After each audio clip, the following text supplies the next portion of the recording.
Meghan Markle has been caught lying about media coverage, her wedding, and even giving birth to Archie. So here's our list of the top 10 times Meghan Markle's lies got debunked. Starting off, we have she paid for school herself. Now, Meghan claimed that she paid for her own university's tuition fee through part-time jobs, scholarships, and hard work. But Meghan's half-sister Samantha revealed in her memoir that Meghan got whatever she wanted and needed from their father as a child. Samantha said that her sister became more demanding of Thomas as she got older. He was paying for Meg to get a great education, and instead of showing gratitude, she was belittling and controlling, Samantha wrote at the time. Next is the flight. Meghan and Harry said they'd buy Thomas Markle a first-class ticket from Mexico to the UK on Air New Zealand. Due to everything going on with the press, Harry said, "We told him get out of Mexico right now, a new level of harassment is about to rain down on you, so come to Britain." Now, on Air New Zealand, first class booked and paid for by Meg. Now, this doesn't sound like a lie, but an Air New Zealand spokesman said the airline has never operated flights between Mexico and Britain, and that they only offer business premier fares, not first class. Now we have the newspaper. During a visit to London in November 2016, weeks after she was revealed to be dating Harry, Meghan walked from Kensington Palace to the nearby branch of Whole Foods. Now, the prince says that she queued at the checkouts, and before her were rows and rows of magazines and newspapers, and on all of them, under the most shocking and disgusting headlines, was her. But for the headlines on the day in question, November 10th, Meghan did not feature on a single front page.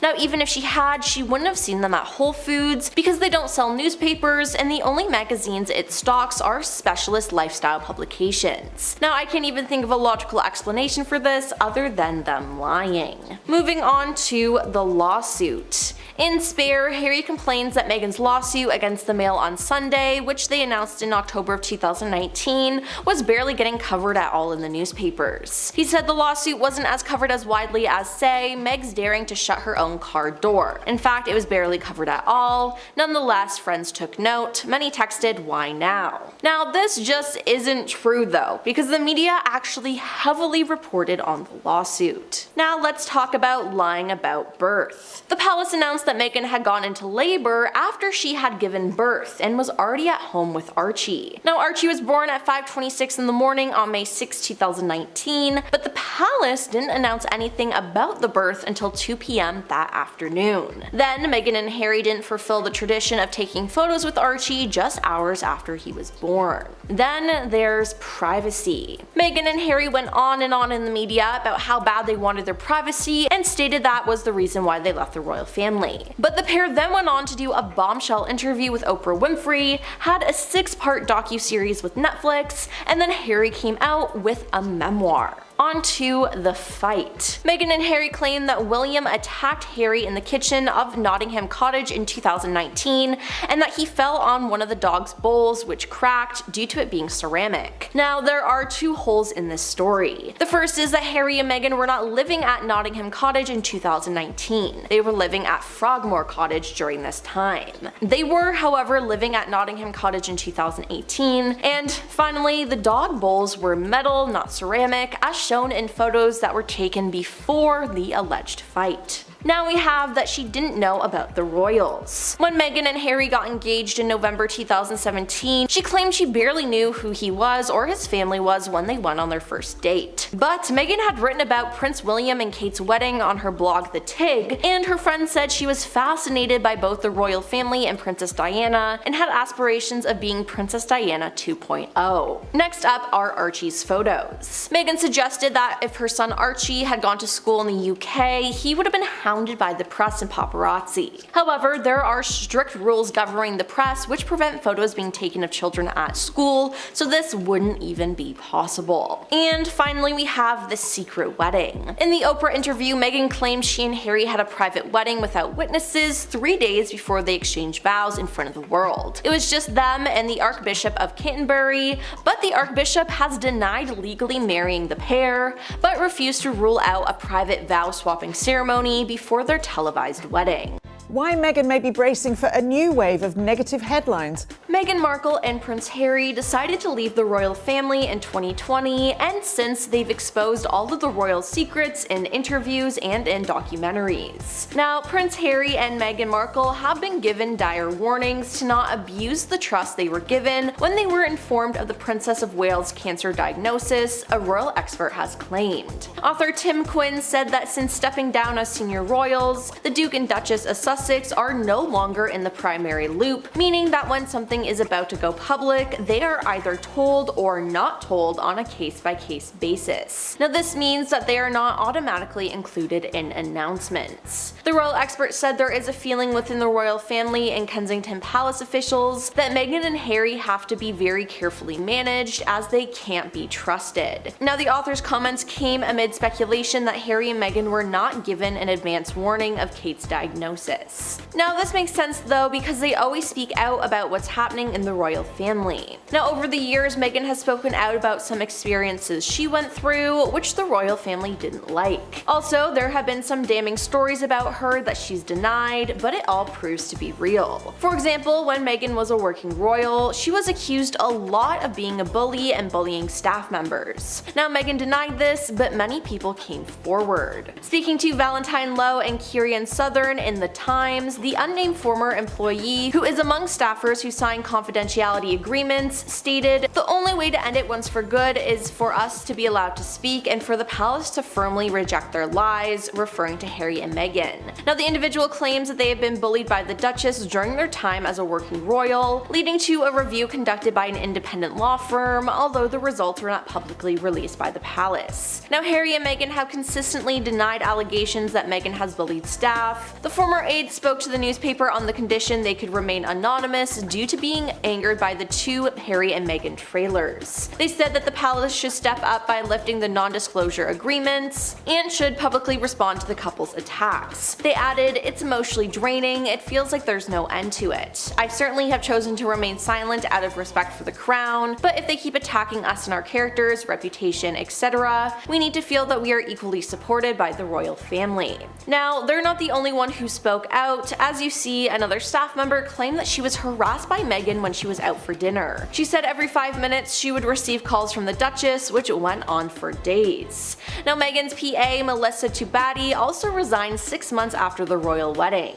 Then, Meghan's private secretary, Samantha Cohen, a senior in her work, was also subject to Meghan's bullying. Now, again, Harry and Meghan have consistently denied allegations that Meghan bullied staff. Now, not to mention, it's been claimed that Meghan has spread lies about her time being a part of the royal family. You see, Ashley Hale is Meghan's niece and the daughter of her estranged half-sister, Samantha Markle. Meghan said in the 3rd episode of her docuseries that the guidance at the time was to not have her come to our wedding because the very small comms team couldn't wrap their heads around it, and I have compassion for it. How would we explain that this half-sister isn't invited to the wedding, but that the half-sister's daughter is? I was in the car with H, I had her on speakerphone, and we talked her through what guidance we were being given and why this assessment was made, and that's painful. Now, in regards to this, that just didn't happen, a source said of the Duchess's allegations. We never gave any advice, steer, or guidance on who of her family or friends should or shouldn't come to her wedding. Similarly, sources have told The Sun that the press team was desperate for Meghan to have more family and friends at the wedding, with one source saying that the former blogger's allegation was a complete lie. Meghan said she didn't want Ashley exposed to the media. Meghan Markle is being sued right now by her half-sister Samantha over that Oprah Winfrey interview that she did a while back with Harry. Samantha is claiming that the whole rags to royalty narrative that this interview had is enough for her to claim defamation, citing that the Duchess did not grow up in poverty like she wants people to believe. According to reports, she is being sued for $75,000. In court documents obtained by the Daily Mail, Samantha said that Meghan had launched a premeditated campaign to destroy her and her father's reputation. She claims that by doing this interview, she was able to ruin their credibility. Samantha goes on to suggest that this was done so they could not interfere with or contradict the false narrative and fairy tale life story concocted by the defendant. She also alleged that Meghan had lied about raising herself up from poverty by taking low-paying jobs at 13 to help make ends meet. On top of coming after Meghan, Samantha also launched an attack on her sister's friend and biographer Omid Scobie, calling the book Finding Freedom about Meghan and Harry a book of lies. However, Meghan isn't going to take this without a response. Her legal team hit back at the lawsuit and called Samantha's claims baseless, saying that they would give it the minimum attention necessary, which is a pretty good burn. As per the court documents, this defamation case was filed in Tampa, Florida, and is simply the latest court battle that Meghan has found herself in with her family. As I mentioned earlier, Samantha is saying that Meghan falsely claimed during her interview with Ellen and Oprah that she raised herself up from poverty.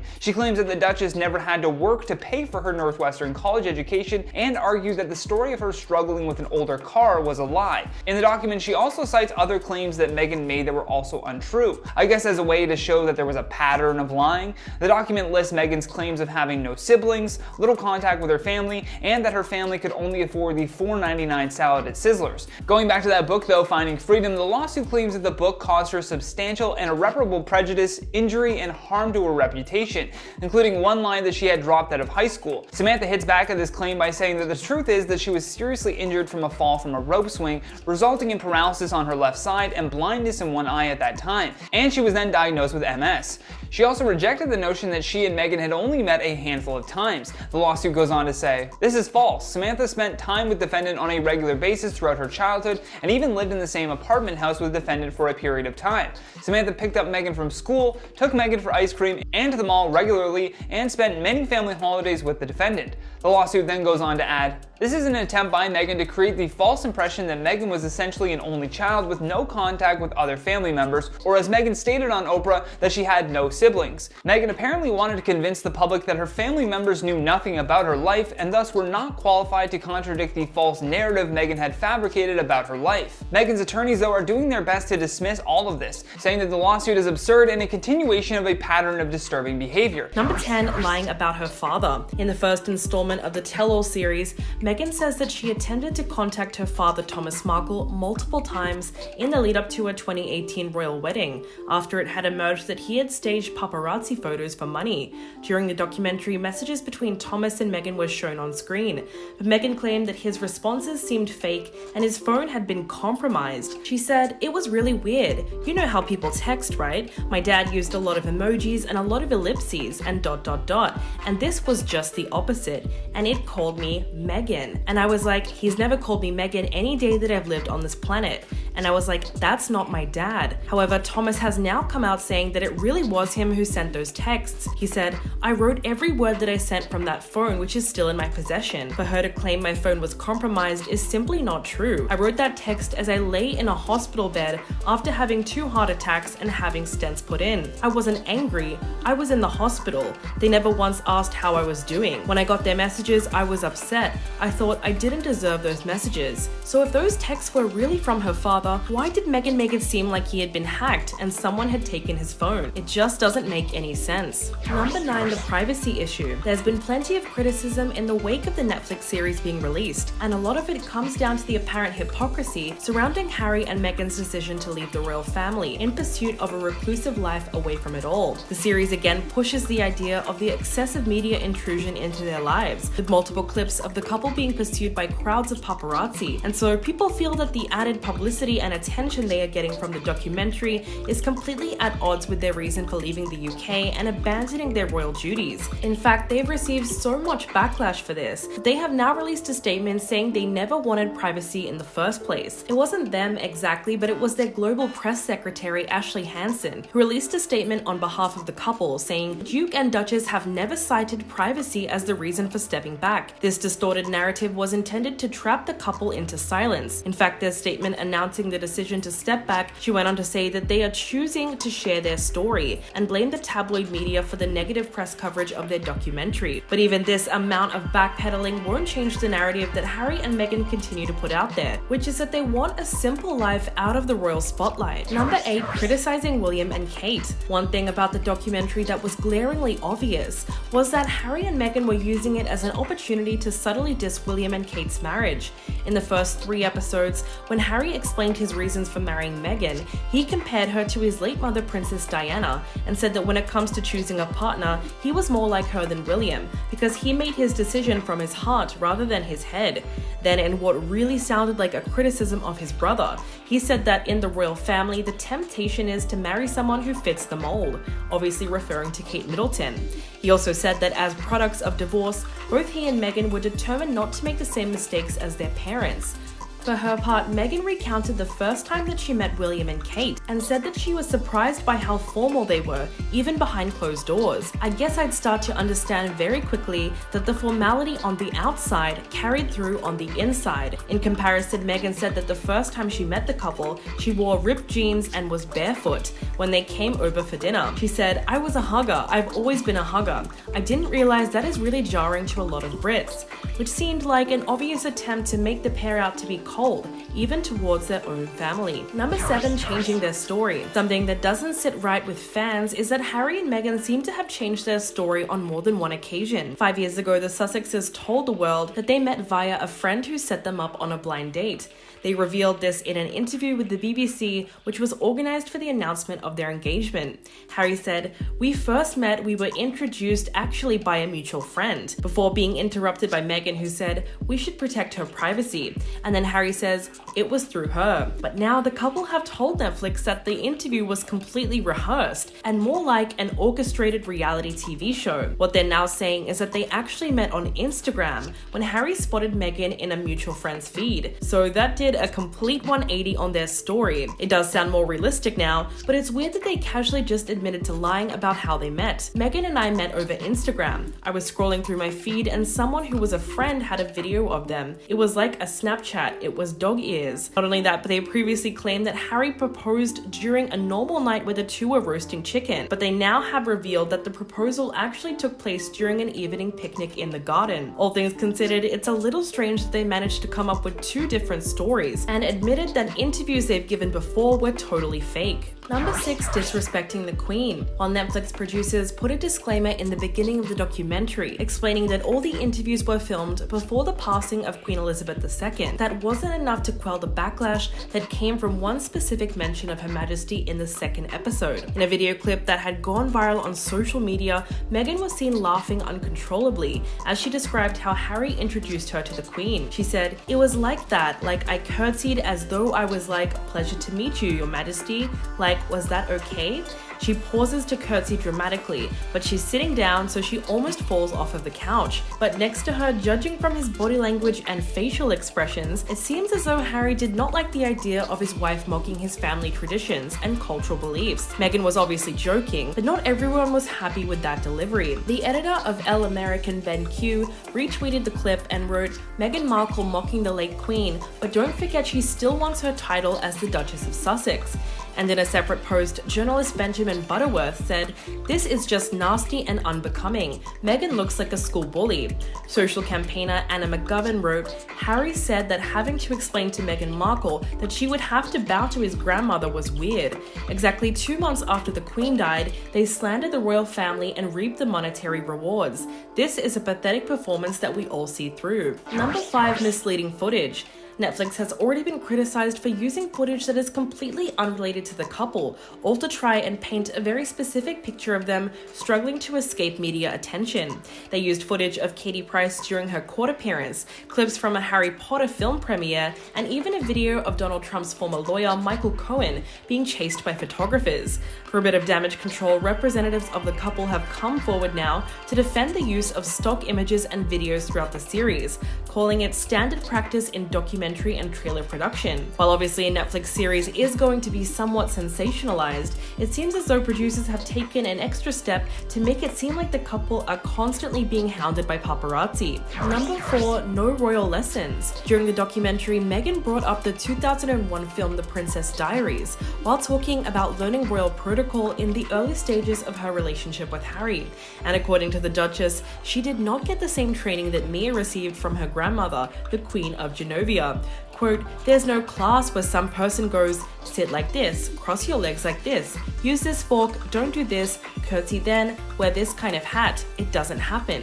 So I needed to learn a lot, including the national anthem. It was baptism by fire." But rather than consulting one of Harry's family members, Meghan insisted that she simply Googled the national anthem and practiced waving etiquette all on her own. Harry also pointed out that the press had a lot of invented protocols that she had to adjust to, in addition to the royal standards. She complained that she was left floundering with no instructions, struggled with what to wear, and was forced to learn a lot on her own. Harry said that the lack of support was just ridiculous. But royal sources have since come out claiming that this was a total lie, and that Meghan met with two royal experts, the late Queen's private secretary Lord Gate, and a well-connected person for wardrobe advice. But regardless of whether or not she had any help, clearly there would have been a lot of royal etiquette for her to learn. So to be fair, that couldn't have been easy no matter which way you look at it. Number 3, using the Princess Diana interview. The docuseries controversially used footage from Diana's Panorama interview, which Prince William has criticized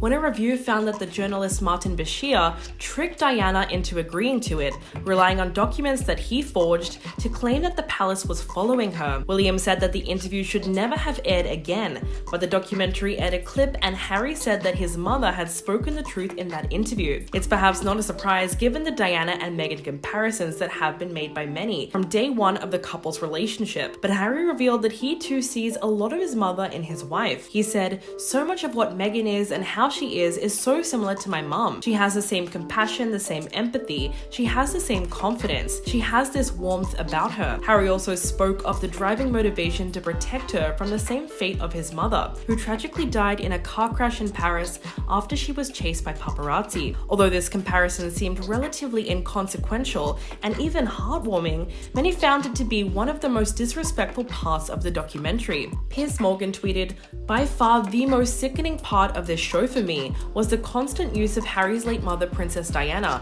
to stoke sympathy for Meghan. Having known both women, I can say with absolute certainty they have nothing in common whatsoever." So clearly, that didn't sit well with everyone. Number 2, attacking royal reporters. Prince Harry has long criticized the system of the Royal Rota, whereby journalists given accreditation by the palace are the official royal correspondents for major British news outlets. But the documentary saw him make a profound accusation. He described the Royal Rota as essentially an extended public relations arm of the royal family, and suggested that the family had been involved in the leaking and planting of stories against the couple. The Duke and Duchess of Sussex have accused the media of destroying them before they left the UK, and at one point, Harry said, "Being part of this family, it is my duty to uncover this exploitation and bribery that happens within our media." Then Meghan could be heard saying, "Unfortunately, in us standing up for something, they are destroying us." She claims that she was stalked by the press in Toronto when she was filming Suits and had salacious stories planted about her. Quote, "Truth be told, no matter how hard I tried, no matter how good I was, no matter what I did, they were still going to find a way to destroy me." Harry said, "All royal news goes through the filter of all newspapers within the Royal Rota, most of which, apart from the Telegraph, happen to be tabloids. It all comes down to control. It's like, this family is ours to exploit, their trauma is our story and our narrative to control." There's no doubt that Meghan and Harry have had to deal with invasive paparazzi and unflattering headlines throughout their relationship, but the suggestion that Buckingham Palace is somehow behind every single piece of tabloid fodder out there is quite ridiculous. And coming in at number 1, bias in the family. Most controversially, Harry claimed that the Windsors had what he called an unconscious bias, and they questioned why Meghan should be protected from racist headlines and stalking by paparazzi after news of their relationship broke in 2016. Apparently, the only advice they got from the palace about this was don't say anything. Harry said, "So it was almost like a rite of passage, and some of the members of the royal family were like, my wife had to go through that, so why should your girlfriend be treated any differently? Why should you get special treatment? Why should she be protected?" To which he said, "The difference here is the race element." At this point, images of newspaper headlines flashed on the screen, which included things like, "Harry's girl is almost straight out of Compton." Another one said that Meghan's ancestors were a tailor, a teacher, and a cleaner in racially divided Jim Crow South. The documentary also showed images of Princess Michael of Kent wearing a Blackamoor-style brooch to a Christmas lunch that Meghan went to in 2017. Then it cut to Harry saying, "In this family, sometimes you are a part of the problem rather than part of the solution." Now, he does not disclose which members of the family suggested that Meghan had no right over anyone else to receive special protection, but he maintains that racism was constantly at play in the press attention that she received early on in their courtship. Number 10, family disapproval. While doing an ITV interview promoting his memoir, Harry revealed William's real feelings about their marriage. Quote, "He never tried to dissuade me from marrying Meghan, but he aired some concerns and said, 'This is going to be hard for you.' And to this day, I don't truly understand what part he was talking about. Maybe he predicted what the British press's reaction was going to be." So his brother wasn't a big fan of their relationship right from the jump. In Spare, Harry recounts what he says was a physical attack by William, and it was all because of his marriage to Meghan. He called her difficult, rude, and abrasive when he arrived at Nottingham Cottage, and Harry said he was already piping hot. It was then that William launched into a rant about Meghan and obviously had several complaints that he wanted to air. Harry then tried to defend her and told him that he was repeating the press narrative and that he expected better from him. He wrote that by this point he could start to see that William was not being rational, and the two men started shouting over each other, but his complaints reflected the basis of the conflict between Meghan and the royal family. Number 9, Meghan goes out without him. Interestingly enough, it seems like Meghan is more likely to be the one who wants to spend time apart from her husband. According to recent sightings, she's keen to leave Harry at home and party in California without him. Last month, British writer Petronella Wyatt tweeted, "Friends of mine who live near Harry and Meghan are always bumping into Meghan at parties these days. Strangely, she tends to leave Harry at home." In a second tweet, she wrote, "The Megs has become pally with someone from a very famous American family, whose wealth surpasses that of the Windsors." This is certainly an interesting idea, but it's not clear who she could be referring to. It's more than likely that Meghan has other celebrity friends that she likes to spend time with apart from Harry. They don't always need to be together, but in their busy lives, it's probably a good idea that they try to make time for each other. Their most recent date night was at an NBA game in LA, where they were captured in a kiss cam moment. The crowd cheered and encouraged them to kiss. As Harry appeared to lean in for a kiss, Meghan playfully turned away and clutched his arm. It was a little unlike them to avoid PDA, but we'll get more into that a little bit later. Number 8, Harry's secret hideout. Several reports have been going around alleging that Harry has been spending time alone in 2 hotels, one near his home in Montecito and another in LA. Sources that spoke to The Sun claim that he used these as escape suites where he goes to get away from his family home. One is a room kept on standby for him at a leading hotel chain in Montecito, where he apparently stays occasionally without Meghan. His second option is a lot more exclusive. It's a private members club in LA where he is known to stay after going to Barry's boot camp nearby. Of course, the insinuation is that he goes to these places to escape his wife, either because he just needs some alone time like we all do, or his marriage is actually crumbling. Although that sounds a bit far-fetched considering how massive his Montecito home really is. The property is over 18,000 square feet with 9 bedrooms, 16 bathrooms, tennis court, and a guest house with 2 bedrooms. So there is plenty of spaces to go if either Harry or Meghan need some space from each other. Number 7, avoiding the spotlight. During a segment on GB News, it was said that Harry decided that he didn't want to be in the spotlight anymore and we won't be seeing very much of him. Meghan, on the other hand, is used to it and she does very well. It's been reported that they are going to stop making tell-all Netflix documentaries, publishing memoirs, and taking part in interviews that reveal the inner workings of the royal family, apparently because they have nothing left to say. One source that's close to them spoke to The Sun and said that that period of their life is over and there is nothing left to say, but they hope 2023 will be their year of reconciliation with the royal family. So basically they've said all they needed to say, and now they're hoping to lay low for a bit and rebuild some of these strained relationships that they left behind in the UK. This news is certainly interesting given just how much the couple have been criticized for insisting that they want privacy, but at the same time appearing in interviews and making allegations about the royal family. So it's possible that they have just realized that they can't keep talking about the royal family forever, and it's well and truly time time to move on. Number 6, celebrity obsessed. Broadcaster and comedian Tim Dillon recently said on his Tim Dillon Show that Meghan has been trying to get close to stars trying to get places, and was even begging them to hang out with her. He said all they want to do is hang out with celebrities. Quote, "I was at a party the other night talking to someone about these people, and it's just constant with them." He then went on to say that Meghan has been texting someone who was with him at the party. He said, "She was texting the person that I was with there. The point is they just won't stop these two. They're like low-grade reality stars trying to attach to anything." He then claimed that several people he was with at the party showed him text messages of Meghan begging them to hang out, revealing that they were having a good laugh at her expense. Some people reportedly branded her alleged behavior as sad. And then he added, "A lot of people at this party were like, we text her back and she's a duchess. But we've had enough." He did, however, say that he actually respected Meghan's hustle.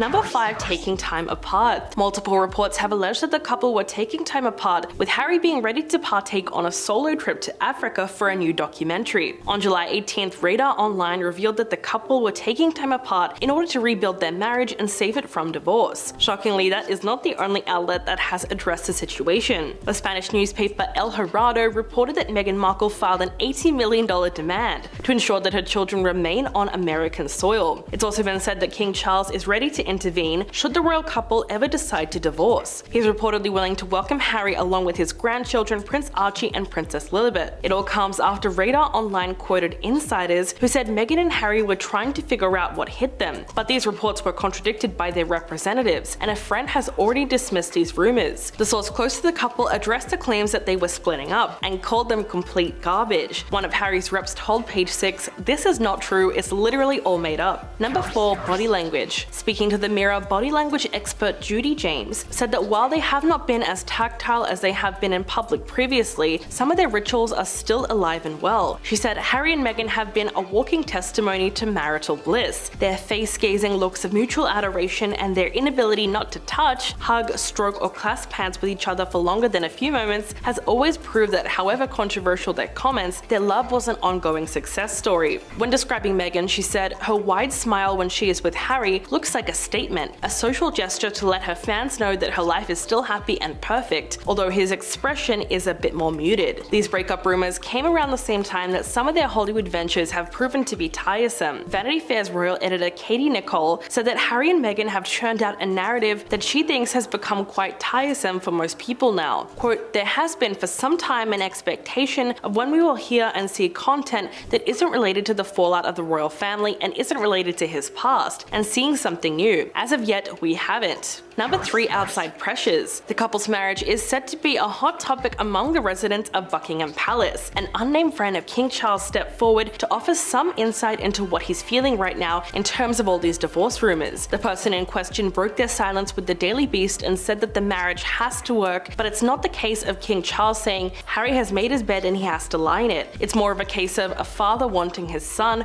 who he loves very much, to be happy and to have his wife and children in his life. Another revelation by an unnamed source said to be one of Prince William's friends had something similar to say. They said William and Kate had plenty of reservations about the marriage in the first place, precisely because they feared Meghan wasn't right for Harry. But what's done is done now, and now William, like everyone else in his family, just hopes it all works out. He said Harry returning to the UK and William trying to find him a job would be a nightmare. Not only that, but instead of celebrating their 5 years of marriage, it has been reported that Harry and Meghan are trying to overcome a little bump. Apparently they have not celebrated their most recent anniversary and have not shown any loving gesture towards each other for some time, something that makes the British media suspect a possible divorce. Number 2, Meghan avoiding Harry's kiss. Harry and Meghan were recently captured in a kiss cam moment at an NBA game in LA. They made a rare public appearance at the Crypto.com arena as they watched a basketball game between the LA Lakers and the Memphis Grizzlies. The couple smiled and laughed as they appeared on the big screen at the arena, and that footage was published in a YouTube video by The Telegraph. The crowd cheered and encouraged them to kiss, and Harry appeared to lean in for a kiss. Meghan playfully turned away and clutched his arm. They certainly seemed happy during the game, but it is a little unlike them to avoid these public displays of affection. So that moment had some people wondering whether or not their relationship was on the rocks. During their time as senior working royals, they would often kiss and hold hands in public. It was really what set them apart from other royal couples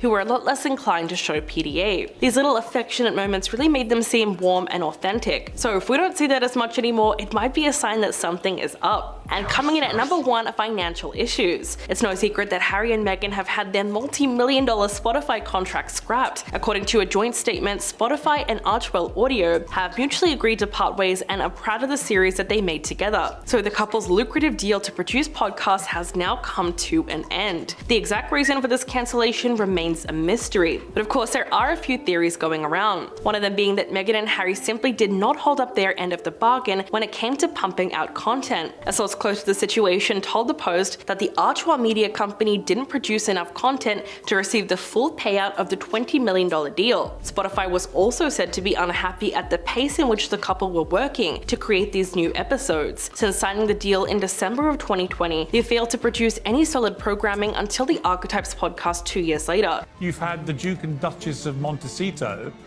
running around like a rival royal family, trashing their family, trashing the monarchy, but wanting to exploit their royal titles. I think it stinks. Meghan Markle has been praised as much as she's been hated. So with that in mind, here's a list of 5 celebrities who called out Meghan Markle. Piers Morgan is probably Meghan's biggest hater. He's always talking negatively about her. One of the most savage things he said about her was when he called her interview with Ellen DeGeneres vomit-inducing. Writing in his newspaper column, the former Good Morning Britain host ranted, "Meghan has the best of all worlds. She gets to exploit her fancy royal name to make hundreds of millions of dollars, doesn't have to do any work for the institution that bestowed it upon her. It's free in her head to publicly abuse the royals as a bunch of heartless racist, and can live the life of a fabulously rich celebrity who pops up on TV chat show sofas to promote her new brands." Not to mention, once while live on air, he called out 17 things Meghan lied about. Piers claimed he uncovered so many whoppers in Meghan Markle and Prince Harry's Oprah interview that he couldn't believe a word she says. Comparing her to Pinocchio, Piers told Fox Nation's Tucker Carlson that there were a lot of disingenuous falsehoods, exaggerations in the bombshell Oprah interview, of which he claims 17 have now been proven to be either completely untrue or massively exaggerated or unprovable. Yeah, he is a real-life hater. Wendy Williams told her viewers that Meghan Markle will regret cutting off her dad Thomas from seeing his 2 grandchildren. Wendy supported Thomas when she spoke to the press, claiming, "I'm Team Thomas on this particular thing. He's an old man, he's apparently not well, he goes in and out of swollen ankles, he doesn't look spry at 76. He's got 2 grandchildren that he's never met. Meghan does not have to accept him all the way in her family, but maybe a little hideout one day in Malibu and invite him over with no press involved." Now this is actually nice, especially coming from somebody like Wendy Williams. British business magnate and TV star Lord Alan Sugar weighed in on Meghan's mental health claims, saying that he did not believe her in what he's been calling a car crash interview with GB News. Buckingham Palace and all these places where they live,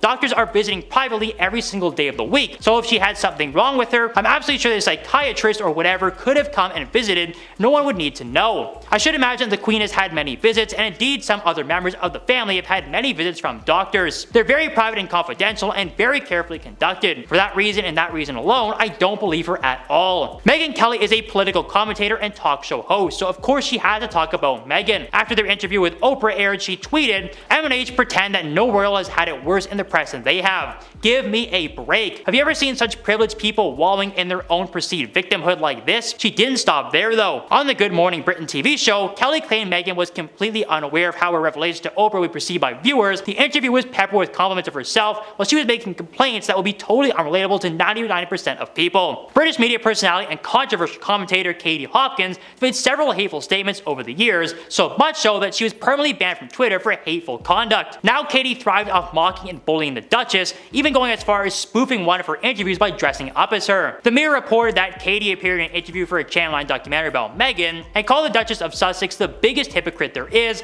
accused her of not being fashionable, and complained about her beauty. When Prince Harry and Meghan announced their step back from their senior positions in the royal family, Katie slammed the Duchess in a video saying they enjoyed their fabulous wedding where Markle got to be the center of all attention. This is classic Meghan Markle and something that many of us said would happen all along. We could see trouble coming a mile off. This woman has always been absolutely desperate to be a celebrity. Well, that's all for a list of 5 celebrities who call out Meghan Markle. So yeah, it is safe to say that a lot of people don't like Meghan. Meghan Markle is a liar, and the royal family and media have proved it time and time again. So with that in mind, here's our list of the top 10 Meghan Markle lies that the royal family debunked. Starting off, we have calling them racist. During an interview with Oprah, Meghan said that there were concerns and conversations about how dark Archie's skin might be when he was born, voiced by a member of the royal family. But shortly after the interview aired, Prince William told a Sky News reporter, "We are very much not a racist family," as he and his wife Kate Middleton stepped out for the first time, so the royal family was stunned by the interview.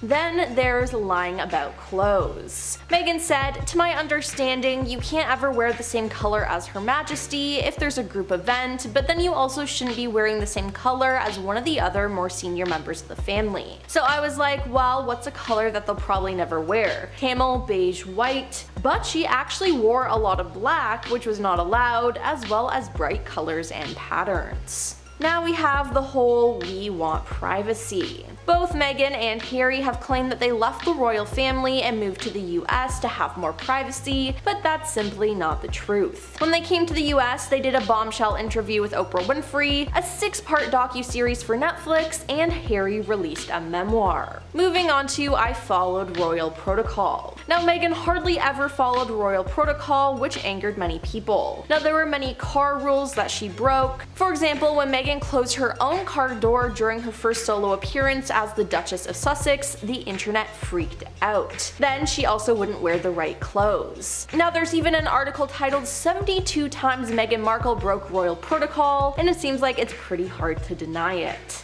Now let's talk about bullying.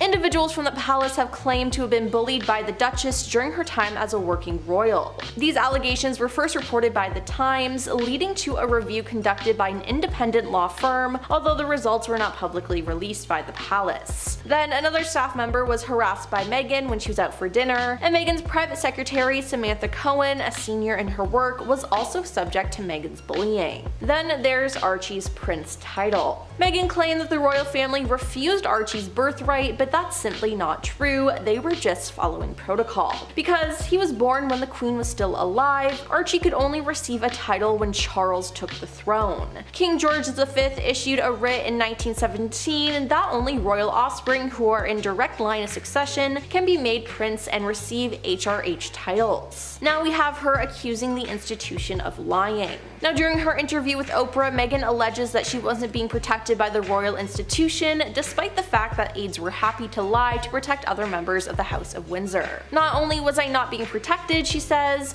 "but they were willing to lie to protect other members of the family, but they weren't willing to tell the truth to protect me and my husband." Now, the institution has come out many times protecting Meghan and clearing up situations, so this is just false. Now there's no passport. After leaving the royals, Meghan revealed that she had to give up her passport, driver's license, and keys when she married Prince Harry. Now Meghan did say she got those items back, but only when the couple moved to the US. Now, according to the royal family's website, all other members of the royal family have passports except for the monarch, so she would have had her passport in order to travel. Next up is the Oprah interview. After Harry and Meghan did their infamous Oprah interview, the Queen put out a statement saying, "The whole family is saddened to learn the full extent of how challenging the last few years have been for Harry and Meghan. The issues raised, particularly that of race, are concerning. While some recollections may vary, they are taken very seriously and will be addressed by the family privately," she added. Harry and Meghan and Archie will always be much loved family members. And lastly, we have not getting help. Meghan claimed that when she was really struggling with her mental health, the palace refused to help her, but some royal biographers have cast doubt on Meghan's allegations, saying other royals have received mental health care in times of need. From outrageous demands to being caught in lies, here's our list of embarrassing secrets leaked about Meghan Markle. Starting off, we have change phone numbers. While Meghan was pregnant, she surrounded herself with good friends that she had for years, but a royal insider said her outrageous requests almost destroyed these relationships after she issued a shocking ultimatum.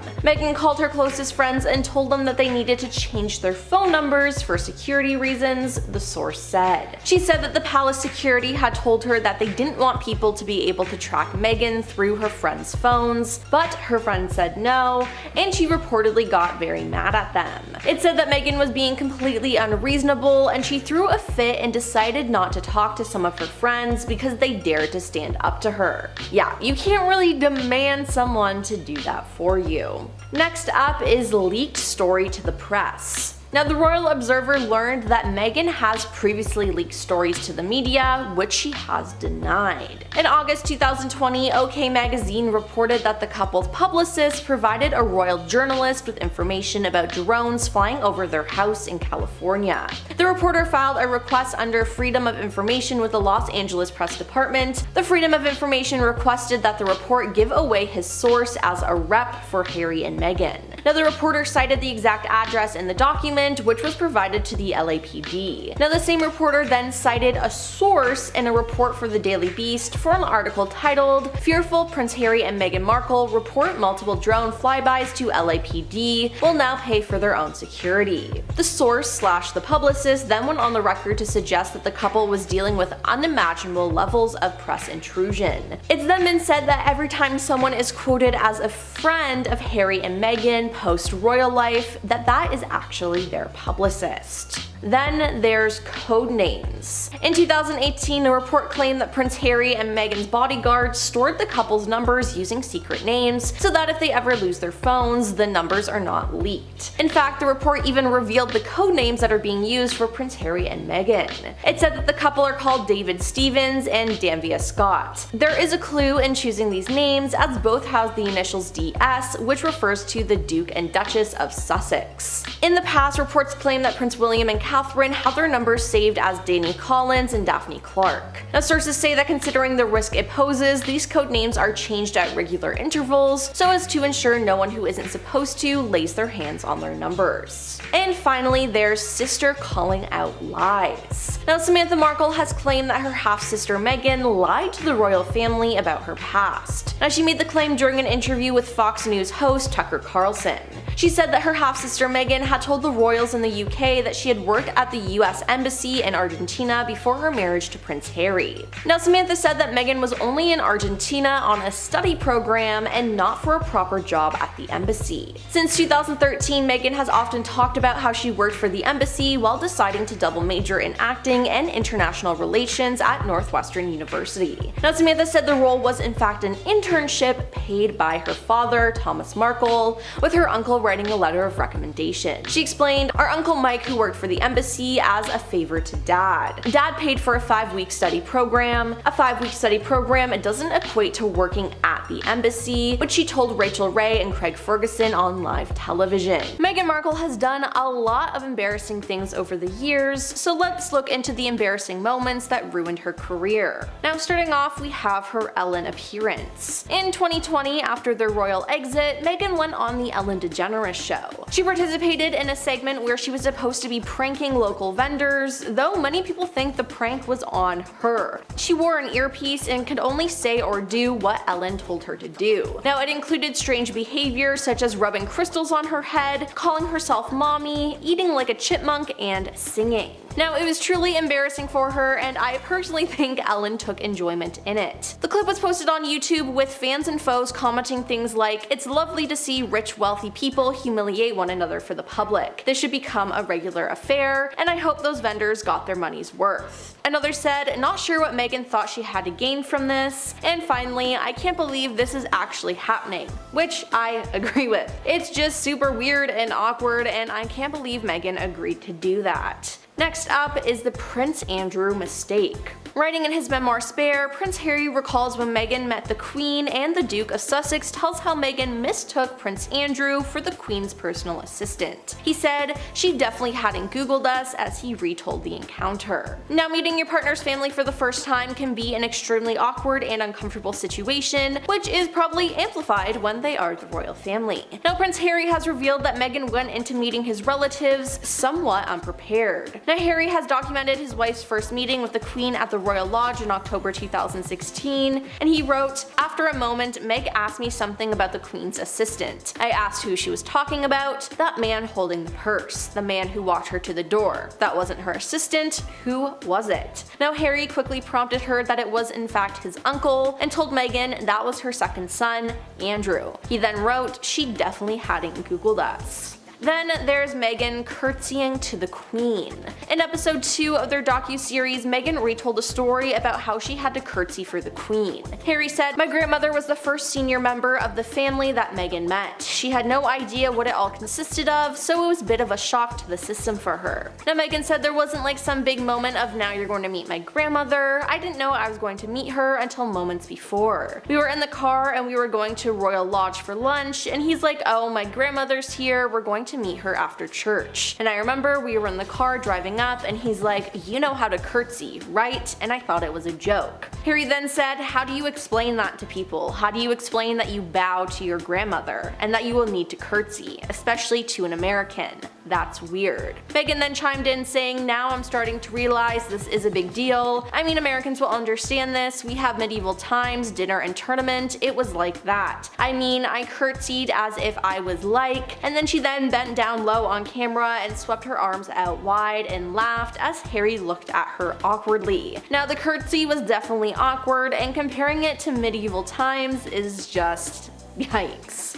And finally, there's the potential memoir. There have been a lot of rumors that Meghan is working on her own tell-all memoir. However, one expert has warned that it could be damaging for her career. Now, the Duchess of Sussex is yet to confirm any plans to write her own book, but it's thought that she'll be following in the footsteps of her husband Prince Harry, who released his bombshell memoir Spare in January 2023. Entertainment commentator Mark Boardsman said that the former actress would create a massive seller worldwide if she released a memoir, but he said it wouldn't be without risk. Now, when Harry released his book, he received mixed reviews. Spare featured a number of dramatic claims about the royal family, with Harry opening up about the death of his mother, Princess Diana, and his broken relationship with his brother, Prince William.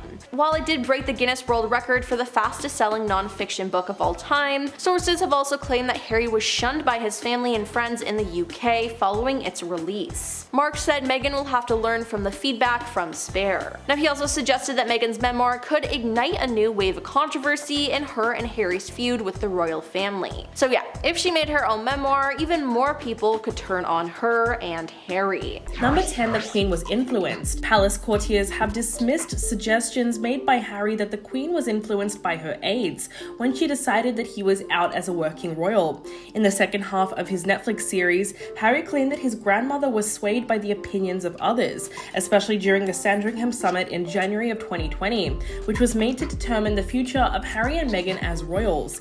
He said, "You have to understand that from a family's perspective, especially from hers, there are ways of doing things, and her ultimate mission, goal/responsibility is the institution. People around her are telling her that proposal or these two are doing X, Y, and Z is going to be seen as an attack on the institution. Then she's going to go on the advice that she's been given." But courtiers within the palace have cast doubt on his version of events, with those close to the situation claiming that at the time the Queen was strong and sharp enough to make the decision herself. One inside source told The Times, "It's outrageous. Harry never wanted to admit to himself that it was the Queen who said, 'No, you're out.' He couldn't fathom that he wasn't the cheeky chappy who was going to sweet talk grandma into getting what he wanted." Another source said that he had deliberately shifted the narrative about his grandmother. When he wasn't getting the support from her that he wanted, he represented her as passive, someone who only sat in the corner and listened. Number 9, the truth about Meghan's niece. Meghan claimed her half-sister was suddenly everywhere when her relationship with Harry went public. She said that she was shocked by her comments in the press and said, "I don't know your middle name. I don't know your birthday. You're telling these people you raised me and calling me Princess Pushy."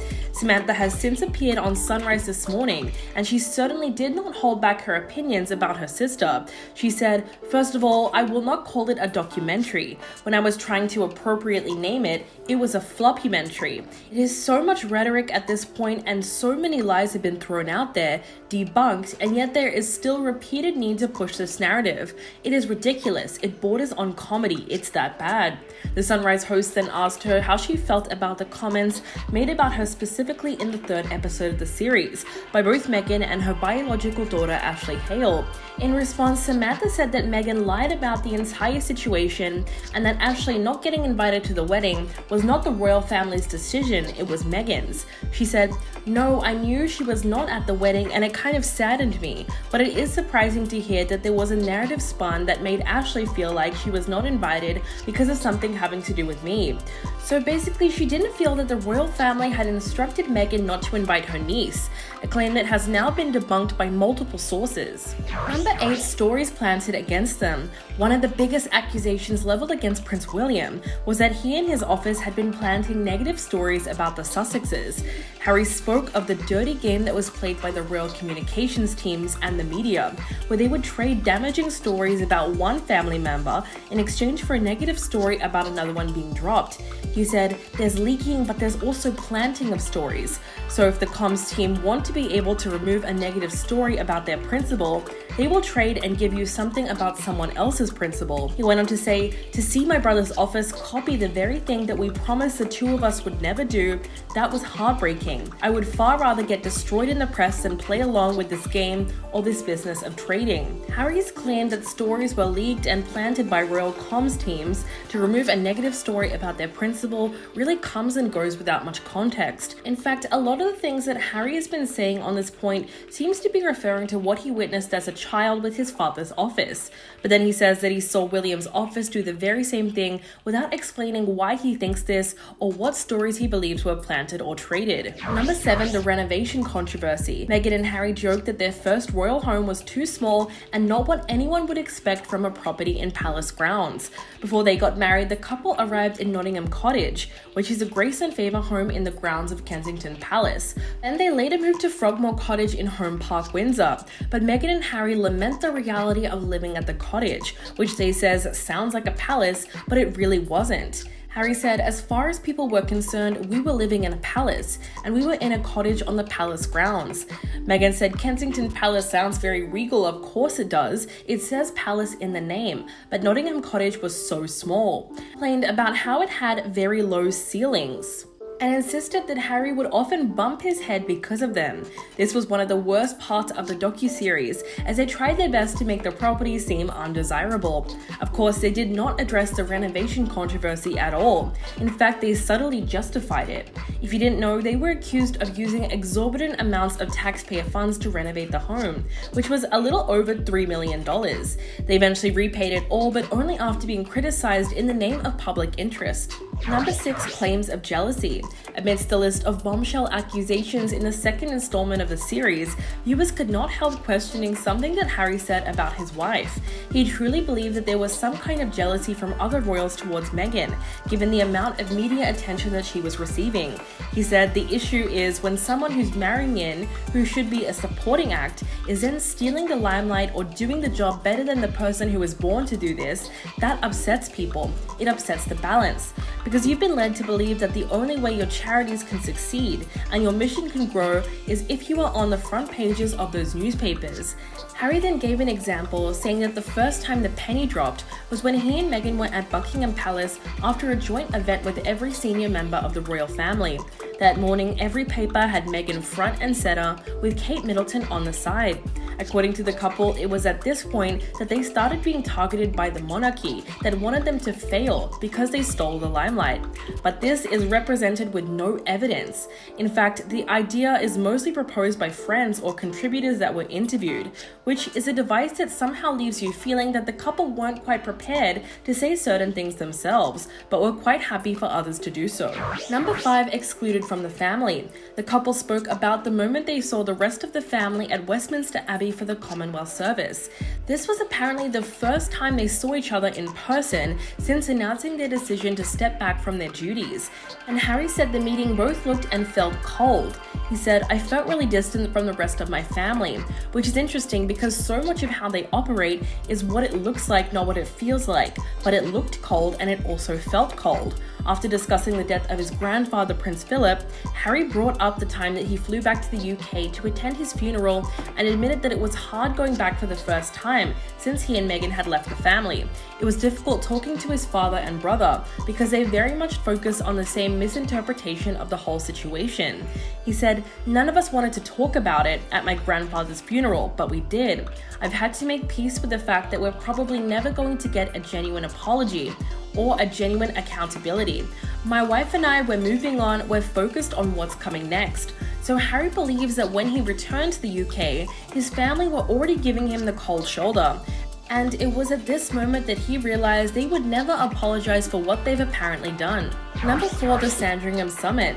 In the 5th episode of the series, Harry talks about a meeting that took place within the family to discuss the couple's decision to break away. He claimed that the reason that Meghan wasn't there was because there were arrangements made to ensure that she was not in the room at the time. Harry said, "It was terrifying to have my brothers scream and shout at me, and my father say things that simply weren't true, and my grandmother sit quietly in the corner and sort of take it all in." He described that meeting as hard and said it ended without a solid plan of action. He said, "The saddest part of it was the wedge created between myself and my brother, so that now he's on the institution side." The claim that Prince William screamed and shouted at Harry during the so-called Sandringham Summit discussing their future was an uncomfortable one, but it does actually make sense given the heated feelings on all sides at the time. But his suggestion that his father said things that were not true in that same meeting is largely meaningless, because he provides no context or further explanation as to what he could have been lying about. It seems as though the docuseries is deliberately filled with lots of ambiguity, as Harry and Meghan make a lot of assertions but offer very little facts to back them up. Number 3, Meghan praised by a crew member. Something that didn't sit right with a lot of viewers was a clip about the Freedom Flight, when Meghan was leaving the UK for good after her final royal appearance, which was attending the Commonwealth Day service at Westminster Abbey. Apparently, one of the crew members on the flight came up to her and thanked her for her royal service, which made her very emotional.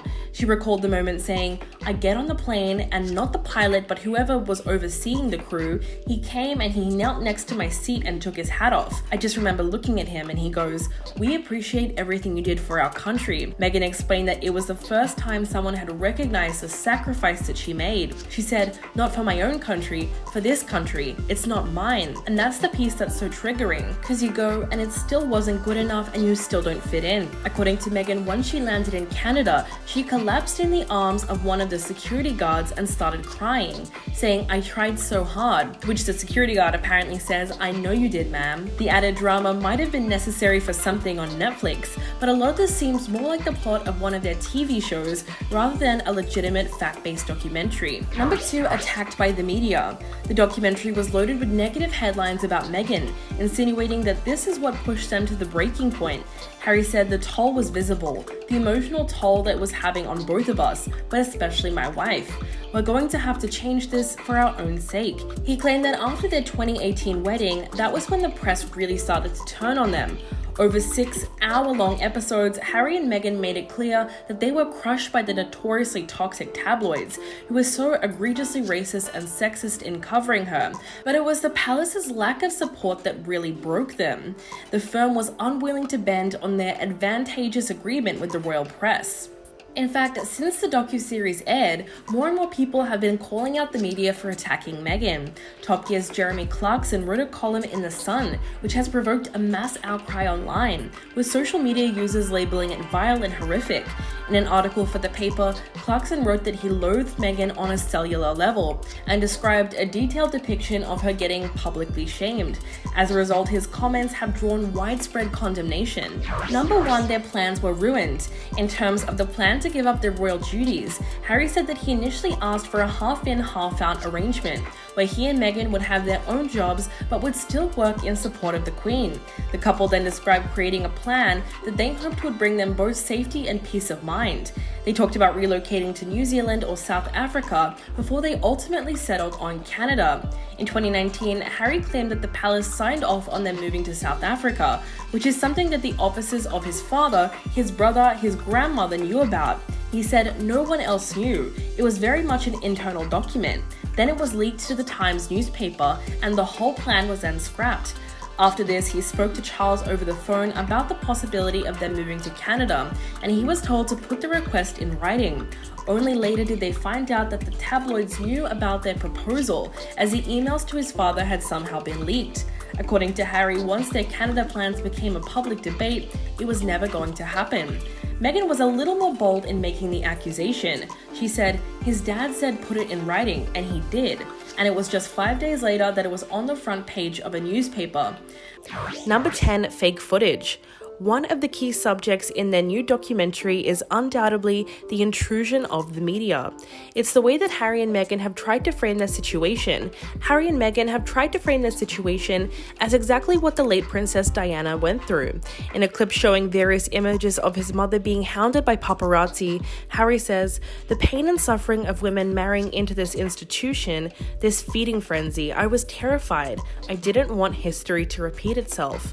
But even this clip in the 1-minute trailer has already been criticized for using footage that is completely unrelated to the couple, all to try and paint a very specific picture of them trying to escape media attention.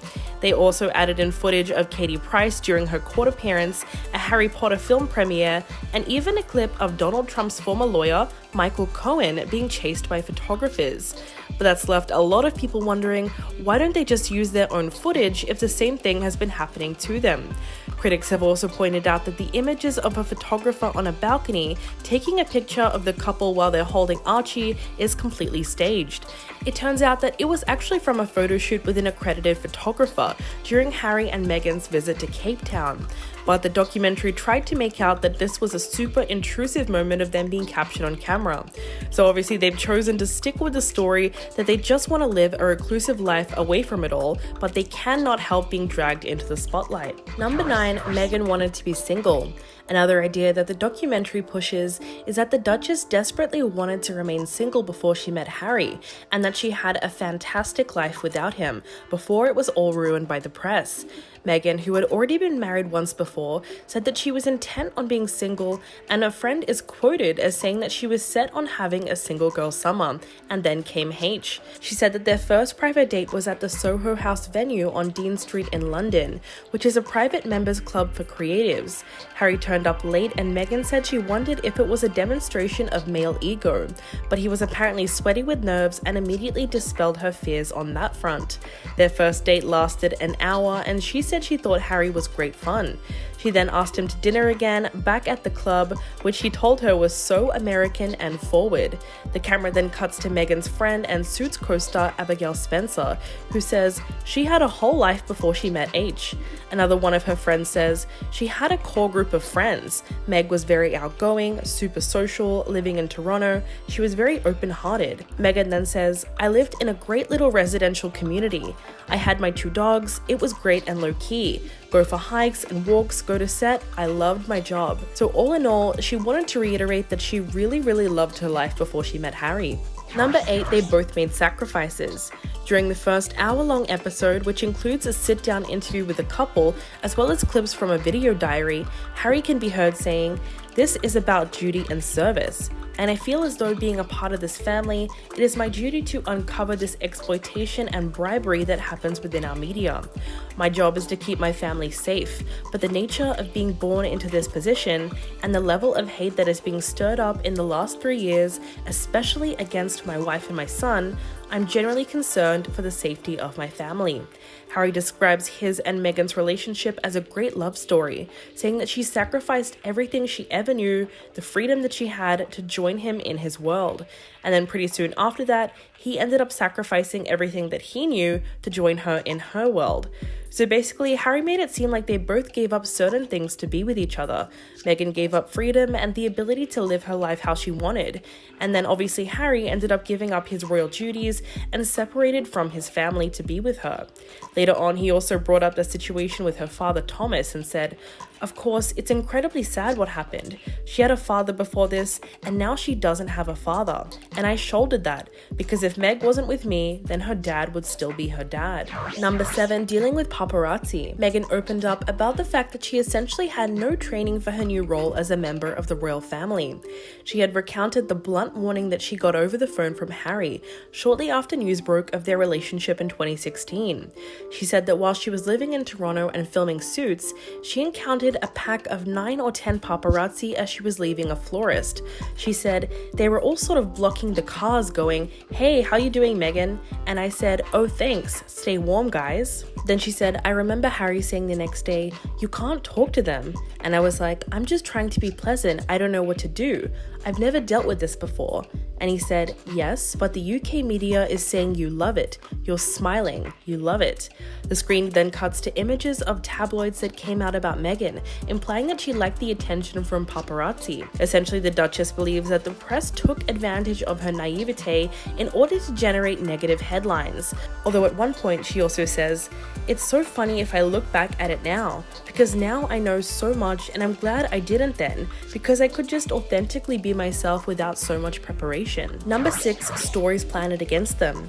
Another massive allegation that Harry and Meghan made in their new documentary was that the royal family not only failed to support them during the media storm after their wedding, but at one point the palace even went as far as planting stories about them.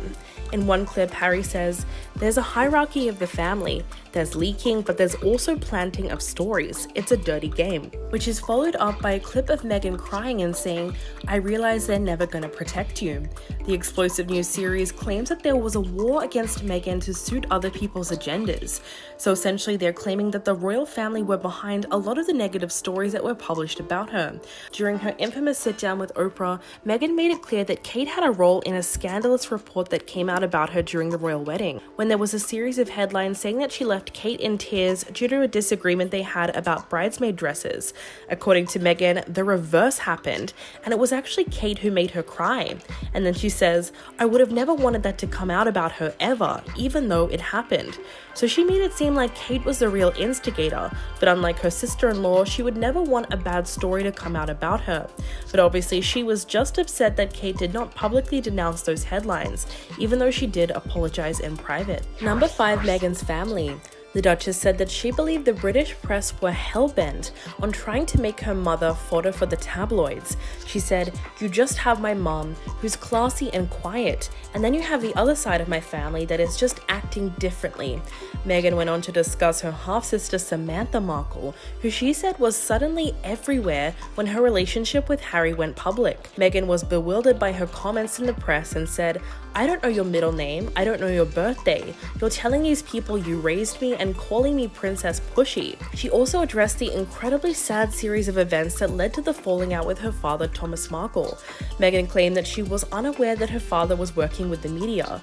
She said she didn't know that he was selling staged pictures of himself to tabloids until a week out from the wedding. Some of these set-up pictures included him working out to get into shape and sitting in a cafe reading a book about the UK. It got to a certain point where her communications officer encouraged her to call her father to find out if it's true or not, because it could really be damaging. She ended up calling him and said, "Look, they're saying you're taking money from the tabloids for staged photos. Is it true?" Thomas denied the allegations, but Meghan said that she still didn't believe him. Number 4, questioning her relationship. As a paparazzi presence escalated in Meghan's life, the documentary reveals that at a certain point, her friends tried to make her second-guess her relationship with Harry. Meghan said, "When all of that started happening, my friends and the people in my life who love me and care about me are like, is he worth this? Like, we know that you're happy and we know that you love him, but is he worth this? Look at what's happening to your life." The camera then cuts to an interview with her former personal assistant Chantel Humphrey, who says Meg would go to the grocery store and get recognized, and people would say, "Aren't you that girl from Suits?" Other than that, she had so much freedom. She had such a beautiful life before everything exploded. At one point, Meghan says that she went to the police to flag that she was being stalked by photographers, but she was told, "There's really nothing we can do because of who you're dating." But this changed when she received her first death threat, as she was given security detail to escort her to and from the Suits set. At this point, she says her inner circle began asking her a tough question of whether or not she should be continuing her relationship with Harry. For his part, Harry said, "Dating became a combination of car chases, anti-surveillance driving, and disguises, which isn't a particularly healthy way to start a relationship." Number 3, meeting the royals. The couple got candid about the reception that Meghan received from the royals when she met them for the first time. Reflecting on the time that Will and Kate came over for dinner, Meghan recalled looking a little too casual, walking around barefoot in ripped jeans. She said, "I was a hugger. I've always been a hugger. I didn't realize that is really jarring for a lot of Brits. I guess I'd start to understand very quickly that the formality on the outside carried through on the inside. There is a forward-facing way of being, and you close the door and go, we can relax now, but that formality carries over on both sides, and that was what was surprising to me." Meghan also spoke about meeting Harry's late grandmother, Queen Elizabeth. She said she didn't know she was going to meet her until moments before, and she remembers thinking Harry was joking when he asked her if she knew how to curtsy, to which she said it was so intense. In a more serious moment, Harry said that his family members were incredibly impressed by Meghan, although some had some obvious misgivings. Quote, "Some of them didn't quite know what to do with themselves. They were surprised. The fact I was dating an American actress was probably what clouded their judgment more than anything else at the beginning, thinking, this won't last." Meghan agreed and said that she felt the UK had a particular view of what being an actress meant, and that it was easy to typecast. Number 2, racism in the family. Harry revealed that certain members of the royal family questioned why Meghan should be protected from negative press coverage, reflecting on one headline declaring that his new girlfriend was almost straight out of Compton, which was a reference to her upbringing in Los Angeles. Harry says that the palace's direction to the couple was, "Don't say anything." He said, "But what people need to understand is, as far as a lot of the family were concerned, everything that she was being put through, they had been put through as well. So it was almost like a rite of passage. And some of the members of the family were like, my wife had to go through that, so why should your girlfriend be treated any differently? Why should you get special treatment? Why should she be protected?" And I said, "The difference here is the race element." He went on to say that there is a huge level of unconscious bias in the royal family, and that it's actually no one's fault. But once it has been pointed out or identified within yourself, you need to make it right. Meghan's mother, Doria Ragland, also spoke about some of the news coverage, claiming that the press would take pictures of different parts of Skid Row, which is an impoverished area in LA, and say that that was where she lived and that was where Meghan was from. Doria also said that she initially warned her daughter that race was playing a significant role in how the tabloid media was responding to her relationship. And number 1, the royal engagement interview. In episode 3 of the new docuseries, Meghan scoffed at the memory of her and Harry's 2017 royal engagement interview. The episode begins with a flashback to the couple's memorable first TV appearance, which Meghan called an orchestrated reality show, revealing that from their adorable photo shoot to the sit-down chat, everything about that announcement was rehearsed. Meghan said from the get-go they weren't allowed to tell their true story when they were faced with questions about their relationship and her family. A flashback of the BBC interview then sees the Duchess looking extremely uncomfortable when she's asked whether or not Harry had met her father, Thomas Markle, who did not attend her 2018 wedding. So according to the new documentary, that interview was essentially fake and they weren't able to fully express themselves. It turns out there were plenty of details about their engagement that they had to keep to themselves. Harry confirmed that the proposal actually took place at home as Meghan was roasting a chicken, and says that he inadvertently tipped her off to something special when he brought home champagne. Number 10, Freedom Flight. The final episode of the Netflix series begins with a video note taken by Harry as the couple flew away from Canada to LA, having completed their royal engagements. Harry said, "We are on the Freedom Flight, and I wonder what would have happened to us had we not got out when we did." Meghan also recalled a comment made to her by a plane crew member as she was leaving the UK for good after her final royal appearance on their farewell tour. She said that while she was on the flight, a crew member thanked her for her royal service, which made her emotional. She was traveling to be reunited with their son Archie, while Harry remained in the UK to finalize the details following the Megxit. Meghan said, "I get on the plane and not the pilot, but whoever was overseeing the crew, he came and he knelt next to my seat and took his hat off. I just remember looking at him and he goes, 'We appreciate everything you did for this country.'" The Duchess explained that this was the first time someone recognized the sacrifice that she had made. She said, "Not for my own country, for this country. It's not mine." And that's the piece that's so triggering, because you go, and it still wasn't good enough and you still don't fit in. According to Meghan, once she landed in Canada, she collapsed in the arms of one of Harry's security guards and started crying. Quote,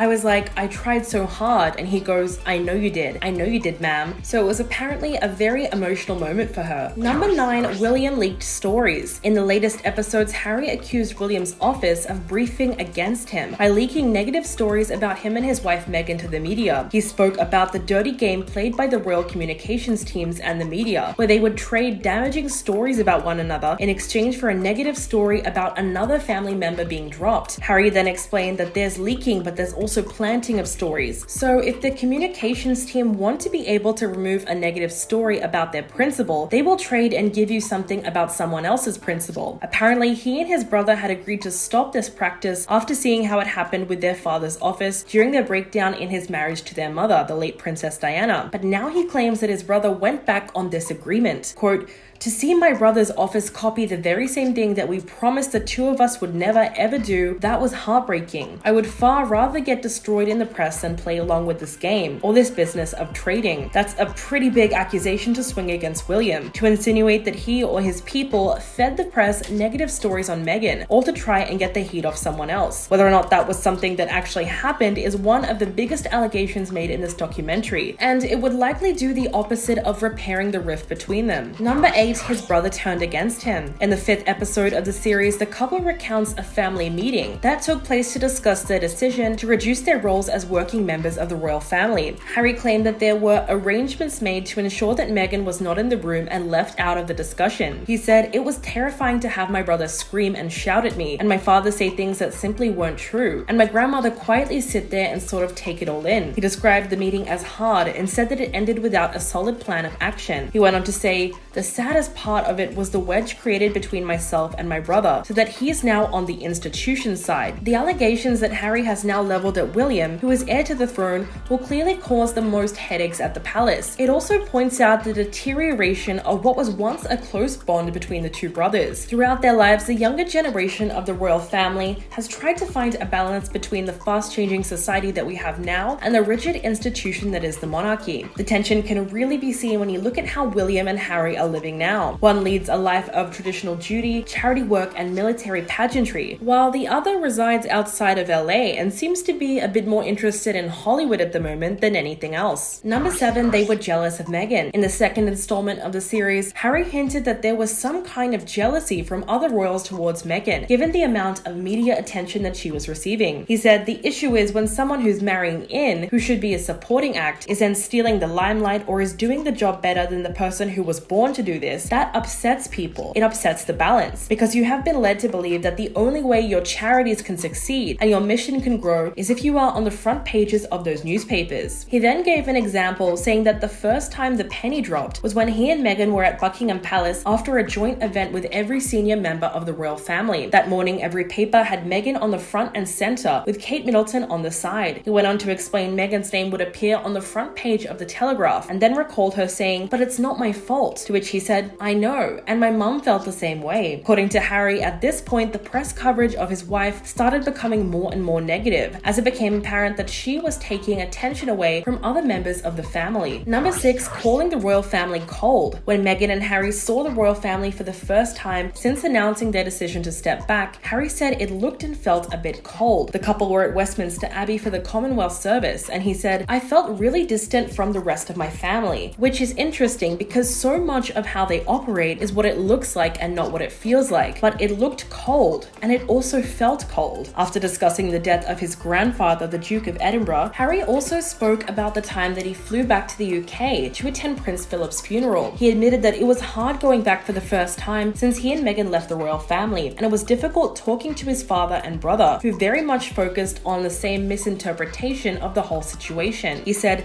none of us wanted to talk about it at my grandfather's funeral, but we did. I've had to make peace with the fact that we're probably never going to get genuine accountability or genuine apology. My wife and I were moving on, we're focused on what's coming next. Sadly though, despite admitting that yes, it was hard, Harry also confessed that he missed the family gatherings at certain times of the year and seeing his friends. He explained that he's lost certain friends now, which just speaks to how much he has really sacrificed in the process of breaking away from his family. Number 5, Frogmore Cottage was too small. Something that really didn't sit right with viewers was when Meghan and Harry Harry joked that their first royal home was too small and not what anyone would expect from a property in palace grounds. The couple lived in Nottingham Cottage, a grace and favour home in the grounds of Kensington Palace, prior to getting married in May of 2018. They then moved to Frogmore Cottage in Home Park, Windsor. They talk about this in episode 4, lamenting the reality of living at Kensington Palace, which sounds like a palace, but according to them, it wasn't. Harry says, as far as people were concerned, we were living in a palace, and we were in a cottage on the palace grounds. Meghan said, Kensington Palace sounds very regal. Of course it does. It says palace in the name, but Nottingham Cottage was so small. Harry then chimes in and says, the whole thing's on a slight lean. Really low ceilings. I don't know who was there before, they must have been very short. Meghan then said that he would just hit his head constantly in that place because he's so tall. They also described the moment that Oprah Winfrey visited them at the cottage, looked around and said, no one would ever believe it. So clearly they were not happy at all with the property, and perhaps that's when the couple decided to start their $3 million renovation. Number 4, excluding her half-sister. One of the biggest reasons that Meghan has been getting backlash for the docuseries is what she said about her half-sister Samantha Markle, who she claims was suddenly everywhere when her relationship with Harry went public. Meghan was bewildered by her comments in the press and said, I don't know your middle name, I don't know your birthday. You're telling these people you raised me and calling me Princess Pushy. In the 3rd episode of the series, the audience is also introduced to Ashley Hale, Meghan's niece and the daughter of Samantha Markle. The Duchess then recalls her heartbreak at being told by the firm that Ashley couldn't come to her wedding to Prince Harry because it would look bad that she was invited but Samantha wasn't. But since that revelation was made public, anonymous sources at the palace have come out denying the claims. One told Sunday Times, that just didn't happen. We never gave any advice, steer or guidance on who of her family or friends should or shouldn't come. They further explained that Meghan wanted to shield Ashley from the onslaught of media attention and said that it was her who decided not to invite her niece. Quote, it was not a question she put to us. We would never tell her not to invite her own niece, and we would never get involved in any management of personal relationships. Another royal insider chimed in and said, Meghan didn't want the media to know about Ashley. No one on earth would have said, don't invite family to the wedding. That's a complete and utter lie. Number 3, they were sabotaged. The couple spoke about the difficulties they encountered when they made their decision to quit as working members of the royal family. Harry said that he initially asked for a half-in, half-out arrangement, where he and Meghan would have their own jobs but would still work in support of the Queen. But during a family meeting about the topic, he said it became very clear very quickly that the goal was not up for discussion or debate. The couple then described creating a plan that they hoped would bring them both safety and peace of mind. They talked about relocating to New Zealand or South Africa before they ultimately settled on Canada. In 2019, Harry claimed that the palace signed off on them moving to South Africa, which is something that the officers of his father, his brother, and his grandmother knew about. He said no one else knew, it was all very much an internal document. Then it was leaked to the Times newspaper, and the whole plan was then scrapped. After this, Harry then spoke to his father over the phone about the possibility of them moving to Canada, to which Charles said, can you put that in writing? So he did. Only after that did they find out that the tabloids knew about their proposal, as the emails to his father had somehow been leaked. Meghan summed up the accusation saying, his dad said put it in writing, and he did. And it was just 5 days later that it was on the front page of a newspaper. So the Sussexes are basically saying that their plans were deliberately ruined by the family. Number 2, blocked from seeing the Queen. Harry said his grandmother, the Queen, was aware that they were having difficulties with their public roles and made plans to discuss it in early January 2020 when he was set to return to Britain. Apparently, he spoke to his grandmother and arranged to meet her with Meghan as they were reaching their decision to quit the family. Quote, she knew that we were finding things hard. I'd spoken to her many times about it. But as the meeting approached, Meghan said they received a message from an aide telling them that they were not allowed to see the monarch. Apparently, when they called, Her Majesty said, I've actually been told that I'm busy all week. Meghan then chimed in and said, I remember looking at H and going, my gosh, this is when a family and a family business are in direct conflict because they're blocking you from seeing the Queen. But really, what they're doing is blocking a grandson from seeing his grandmother. Harry also accused Prince William's office of putting out a joint statement on behalf of both of them without his permission, after a newspaper article was published claiming William's bullying was one of the reasons he and Meghan had wanted to give up their royal titles. He said, no one asked me permission to put my name into a statement like that. Within 4 hours, they were happy to lie to protect my brother, and yet for 3 years, they were never willing to tell the truth to protect us. And coming in at number 1, war on the press. The 5th episode begins with the couple's continued war with the news media and mentions their over-the-top efforts to dodge paparazzi in 2019 while they were spending time away from the royals at Christmas. At this point, the documentary documentary displays the negative headlines about Meghan, which was said to have pushed the couple to a breaking point. Harry said the toll was visible, the emotional toll that it was having on both of us, but especially my wife. We're going to have to change this for our own sake. The Duchess explained how she felt about the negative press attention, saying, "I realized that I wasn't being thrown to the wolves, I was being fed to the wolves." In the first part of the series, the couple accused the media of destroying them before they left the UK, and at one point Harry said, "Being part of this family, it is my duty to uncover this exploitation and bribery that happens within our media." He went on to say, "All royal news goes through the filter of newspapers within the royal rota, most of which, apart from the Telegraph, happen to be tabloids. It all comes down to control. It's like, this family is ours to exploit. Their trauma is our story and our narrative to control." For her part, Meghan said, "Truth be told, no matter how hard I tried, no matter how good I was, no matter what I did, they were still going to find a way to destroy me." So clearly the couple have placed a large part of the blame for their problems on the press.